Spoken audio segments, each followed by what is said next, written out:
Hi, my name's Phil. I like talking about politics. In this video, I'd like to discuss how a new government policy, one which would undoubtedly meet approval with many people who don't really think the implications through, could negatively impact our supply chains. And let's be honest, they are already in pretty bad shape after Brexit.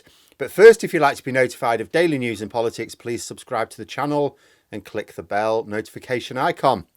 So, for most of us, the most visible sign of a problem with supply chains will be food.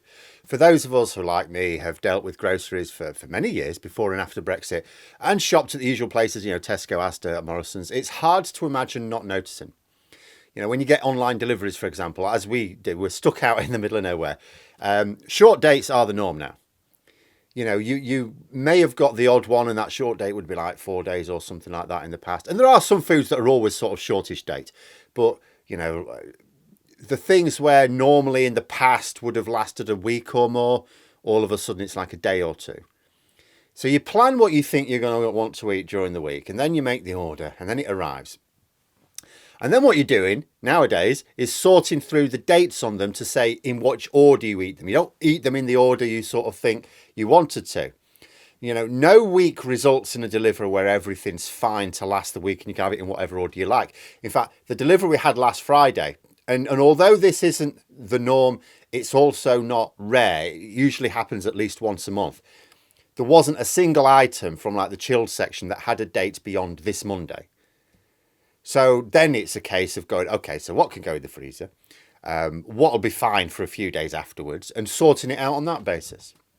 Of course, if you want to spend extra and you can afford to, there's always Ocado. Marks and Spencer's actually doesn't seem to be affected anywhere near as badly. That will no doubt be because they can afford to spend more to get the staff from a much reduced pool of workers in the supply chain, most notably drivers, in order to meet their demand. But they just have to charge their customers more. But the same problems will also be affecting all of our supply chains. They're just not as noticeable to the general public, because the general public need groceries, and you can sort of tell, when you order some satsumas and then the day after 3 of them are mouldy, then you sort of notice that didn't used to happen. And as for going into the shops now, you can sort of tell they're not as well stocked as they used to be. But there are other things as well, like if you're someone who had a repeat prescription since before Brexit, you may have noticed difficulties in getting your prescription compared to a few years ago. But if you don't, if you're, like me, you might need a prescription once every 10 years, you might not notice. Because you may think, the pharmacist says, they haven't got some stock in, or they're struggling. You just think, that might be normal. But no, it wasn't normal. People working in manufacture will be aware of supply problems. That won't be noticed by the rest of us, perhaps. But they're all there, and they're all caused by the same 3 things. First, delays in getting the documentation sorted for import or export. Now, these delays are less easy to notice because they happen with the lorry at the warehouse. You won't know that unless you work in a warehouse, that the lorries these days are just there for longer, unless, of course, they're just driving around the country. But if they're going to be driving to another country now, they're there for longer because there's no point in even setting off until all the documentation is sorted. And there's no real record of how bad this problem is because it's all in the warehouses. Second, the delays in getting across the border due to checks, particularly for outbound freight, but you also get it inbound as well. Now, we can see this because we can see it on truck crossing times. This morning, for example, lorries were stuck at the Ashford Lorry Park in Kent for a median of 11 hours. Before Brexit, there was no lorry park, so that was always 0. And 11 hours is more than usual, but it is still less than what it is at the really bad times. Remember, this is February. This is low demand time of the year. You wait till the high demand time of the year. But I say you wait. We've gone through this 2 years already. We know what happens at the busier times. In a couple of months in April, it'll get really bad again. And it'll be over 24 hours, can be over 48 hours. But it's not just that we're holding drivers up. There are 2 other problems as well. First, cabotage rules means that drivers can't go around doing lots of drop-offs and pick up, on a loop. The most efficient way to do it is you drop a load off, you pick another one there, you drop it off someone else. You do a nice little circuit. You're delivering lots and lots of things to lots of people. But you need freedom of movement for that. So because we can't do that now, because cabotage means, if you've got a British driver, say, travelling around the EU, they can only do so many pickups and drop-offs. That means they're delivering much less freight between Britain and other countries than used to be the case. That means they're working less efficiently. Second, we have fewer drivers. A lot of EU-based drivers can't be arsed with the delays, which can get really bad if there's something not quite right with the paperwork, and they can come suddenly. You can be looking at it and going, the delay at the lorry park is about 10 hours. And then you get to the lorry park and all of a sudden it's 30. And of course, that's just the average. There'll be some people there for 30 even when the average is 10. As well as, of course, the lack of services in Britain. It's not like the rest of Europe is awash with HGV drivers and they need to just take the work where they can. Many of them can just decide to say, I'm sticking to the EU single market area. It'll be relatively hassle-free. Basically, the picture I'm painting is one of not just stretched supply chains, but broken in parts. We can see that. We can see that we can't meet demand in this country as we once did. Our standard of living has dropped. And as the rest of the Europe still can meet their demand, with the possible exception of Belarus. So from the government's point of view, what they need to do is work on ways to alleviate the problems. Government ministers and officials should be holding regular meetings, and they need to have the following points always in mind. First, delays at the border. Second, less freight being carried on each run due to complexity of paperwork and cabotage rules. Third, fewer drivers carrying freight into and out of Britain. And each meeting should aim to work out how can we alleviate one or more of these issues. You'd also think each meeting would also make sure they're not going to make anything worse. And this is where the government may be slipping up now. Their new focus on how we can work more closely with the EU is good, but we are not going to see any practical benefits until we renegotiate the trade and cooperation agreement in 2025 for implementation the following year. But hauliers are concerned about changes to the clandestine entrant civil penalty scheme. Basically, the fine for drivers found to have people in the back of their truck trying to get into the country without passing through border checks. Now, just so we don't let the Tories muddy the waters by mixing up asylum seekers with genuine illegal immigrants here, it's a system to try and encourage lorry drivers to make sure they don't get caught smuggling people into the country. And that's fine. You know, there is nothing wrong with preventing actual illegal immigration. What seems to have happened, and bear in mind I have to go by reports from those involved in logistics, is there's been an increase in the number of people attempting to gain unauthorised entry into the country by stowing away in the back of trucks. Now, we sort of know there's a problem, but the main focus in the media is on the small boats, but obviously the boat is only one way to get into this country.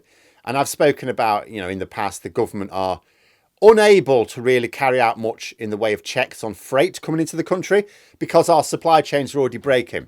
If they were to increase the number of checks, they would slow down the flow of traffic and then we'd have much more serious shortages as a result of Brexit trade friction. And the government have also failed to put in place the extra staff and infrastructure needed to meet the increased need for checks. We literally overnight had 100-fold increase in the need for checks. Now, of course, it's not possible to actually meet that extra need. But the government are not even attempting to increase our capacity at all, as far as I can tell. So it seems to be that what they're doing is saying, look, we're just not going to really carry out much in the way of checks. However, there are problems with this because it's now much easier for people smugglers to get people into the country. So they're dumping more of the burden on the hauliers, almost all of whom will be innocent victims in this. They already get fined if anyone is caught. But the government have now increased the fines fivefold. That was as of this week. The change is in effect now. Now, here's the thing. This is a fine which can be levied simply for having people in the back of your truck. There doesn't have to be any burden of proof that the driver was responsible. The driver may have made every reasonable effort to make their truck secure. They may have made every reasonable effort to have a quick check whenever they leave their truck during a stop, of which there will be many.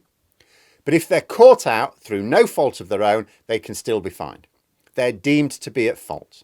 Now, different people have different ideas about the rights and wrongs of this, but I want to focus on the practical upshot. So imagine you're a French lorry driver. You've been doing the runs between Britain and France. You're not put off by the 15-hour waits in Kent or the similar length of time you might be stuck at Calais.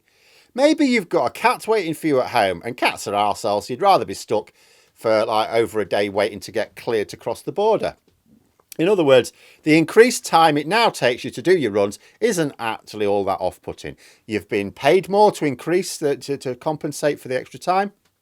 So it's all good from your end. But you're also a target. As a truck trying to get from northern France to Britain, people smuggling gangs are on the lookout for stationary trucks to sneak people on board. So you do what you can to check that your truck is secure. You have a quick look in, before you close the doors again, before you get into your cab and set off. But you're already being delayed more than before Brexit. And although your cat is an arsehole, you still need to get back and feed it. You can't possibly spend the time to check every inch of your trailer. A quick look around is all you can manage before you set off. So there's always a risk someone has been stowed aboard. If caught, you now face a much increased fine, which could put a small operator completely out of business. That's it, finished. Game over. A large haulage company, you may say, will judge the risk to be low because, well, they're carrying out hardly any checks anyway. So first of all, the chance of, if you are taking reasonable precautions, you may argue, and I don't know enough to know this, you may argue the chance of someone having stowed aboard is low. Then the chance of British authorities actually finding someone is low because they're hardly carrying out any checks. So you may say, every now and then, once in a blue moon, we may get hit by one of these exorbitant fines, but we have lots of drivers, we've got dozens of drivers, and, the balance of averages, it's not going to happen that often. We can absorb the cost. In fact, we'll just put our prices up a little bit more to compensate, so that'll hit inflation, but that's no problem. That's the government's fault. But that's a large company with lots of drivers.